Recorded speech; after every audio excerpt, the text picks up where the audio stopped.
G4 TV was a television network that focused on nerd culture and video games. The network was on air for 12 years until it was rebranded and many of the shows were cancelled.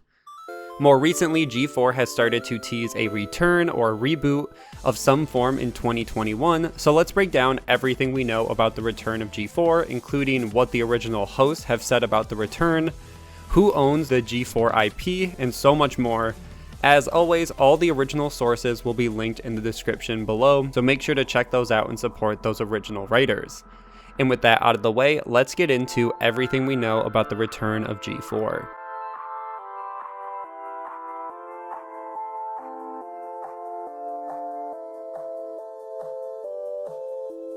Let's touch on some quick history. G4 launched in 2002 and spawned many fan-favorite TV shows like X-Play, which debuted in 2003, and Attack of the Show, which debuted in 2005. And the network went through a variety of changes throughout its 12-year run. It merged with Tech TV in 2004, it lost DirecTV as a distributor in 2010. After that, it was a gradual decline for the network. And then in 2012, many of the original employees gradually left the shows and network until the shows were just a shell of their former selves. It was in that same year, 2012, that both X-Play and Attack of the Show were cancelled and G4 was rebranded as the Esquire Network. And fans thought that would be the end of that and we would never see the return of G4, X-Play, or Attack of the Show. On the X-Play side, Morgan Webb went on to work for Activision Blizzard and is now at Bonfire Studios. Adam Sessler announced in 2014 that he wanted to pursue a career outside of video game journalism. Jessica Chobot went on to work for Nerdist and now works for her own YouTube channel. On the Attack of the Show side, they had way more hosts, so we're just going to touch on a few, but Kevin Pereira worked on a spiritual successor to Attack of the Show called The Attack. Candace Bailey went on to have a family and kind of step away from the spotlight. Olivia Munn went on to be a very big movie star. So overall, all of their careers progressed into something different and all of them are busy, not really asking or wanting to come back, which I think will get important later on as we continue this story. But for the most part, fans were content. All their hosts went on to do other things. They could follow them if they wanted and they could stay involved in seeing what they were doing.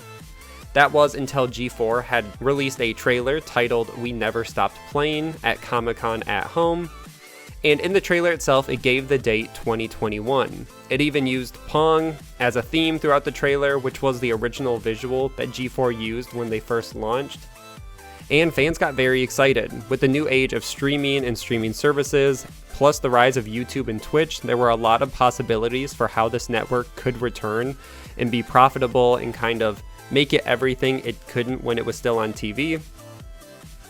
And that gets into who owns the G4 IP currently. Now, G4 is still owned by Comcast/NBC Universal, and Variety was able to confirm that G4 is being brought back by Comcast Spectacor, which is their sport and esport division, which I guess makes sense. They already have gaming under that division, so it's easier just to have G4 continue throughout that. Along with that, there have been some very interesting hires lately from that division itself, which led fans further into believing that yes, G4 will be coming back and is hopefully in the right hands. One of the important hires is Brian Terwilliger, who is the Vice President of Programming and Creative Strategy at Comcast Spectacor, and he had previously worked on Attack of the Show from 2008 to 2011 as a supervising producer. And the other important hire is Blair Herter, who works as the Vice President of Content Partnerships and Brand Development at Comcast Spectacor. And also, he worked at G4 first as a host for X-Play and Attack of the Show, and then as a news producer. So it's very interesting that two former Attack of the Show and X-Play alumni are working for Comcast Spectacor, and they're in high roles where they could hopefully have a lot of influence and know what fans want and how they want this brand to be brought back. Gaming journalists also received this email from G4's marketing team. The subject said "Game On," but with a 4 instead of an A in game. But the email said, quote, "Esteemed journalist, this is Phil, respected corporate marketing professional. I'm checking in with a courtesy note as you may have come across a smattering of unconfirmed rumors surrounding this video. Please check it out, as well as the below fun facts. Fun fact, the G4 TV Twitter account hasn't tweeted since 2013. Well, I mean, it tweeted today, but before that, not since 2013. Fun fact, G4, Attack of the Show, X-Play, Code Monkeys, Adam Sessler, and Morgan Webb have all trended in the top 10 on Twitter today. That's good, right? Fun fact, G4 TV is back online too. Fun fact, I really enjoyed your last article, blog, vlog, tweet, rant. Please keep up the good work. Yours, Phil. So obviously they're kind of tongue-in-cheek, they're playing around with this idea, they're just trying to get people excited. They aren't going super heavy on the real marketing side, and they're keeping all the details vague, which I think works in their favor with an announcement like this. Then some of the previous hosts responded to the G4 announcement on Twitter. Olivia Munn said, "Oh hey now," with a gif of her dancing. Morgan Webb said, "I'm just impressed someone remembered the password to the Twitter." Adam Sessler said, "Whoa, that's a Twitter account I did not expect to see again." As well as so many other people, Kevin Pereira, Sarah Underwood, Jessica Chobot, Chris Gore, all responded as well. I'll link their responses down below if you want to check out everyone's, and there's so many more. There were a lot of people attached to these shows, and it seems like almost all of them who are still active on social media responded. But from what I gather from these tweets, it doesn't sound like the original team is being brought back as of now. I could potentially see Jessica Chobot coming back because she is married to Blair Herter and he is the vice president. Also, Jessica was in the same realm for a long time. She carried Nerdist News for many years. So it would make sense, and I think that would be one person who I could see potentially coming back in a smaller role or potentially being a host that could ease in some of the new hires as well.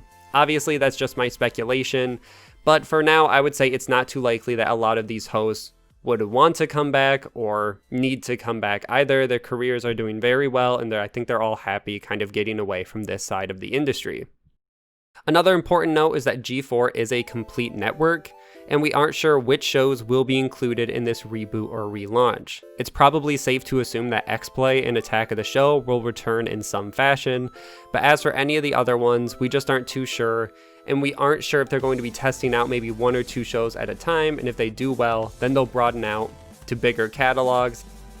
Also, the platform it will launch on is up in the air. A safe bet could be that NBC's new streaming platform Peacock could host the return of G4. I doubt that Comcast would bring back G4 for free through YouTube or Twitch, so it makes sense that G4 could potentially bring a lot of excitement to the Peacock streaming service, considering the streaming platform launched with little to no excitement or news just a few weeks ago. And for the most part, that is everything we know about the return of G4. The name has been dormant for quite a while, but Comcast has been slowly hiring individuals who had previously worked on G4 properties into their Spectacor branch of the company, and it's safe to assume that most of the old hosts will probably not be involved in any major sense of the word, if at all. We are still waiting for more details as to which shows will be returning, and if this will indeed be a Peacock exclusive, but we don't have to wait too long considering the date said 2021, and I assume we'll get more information leading up to an actual release. But that's where I'm going to end this video. Make sure to like and share, subscribe for weekly gaming videos, and I will see you guys in the next one.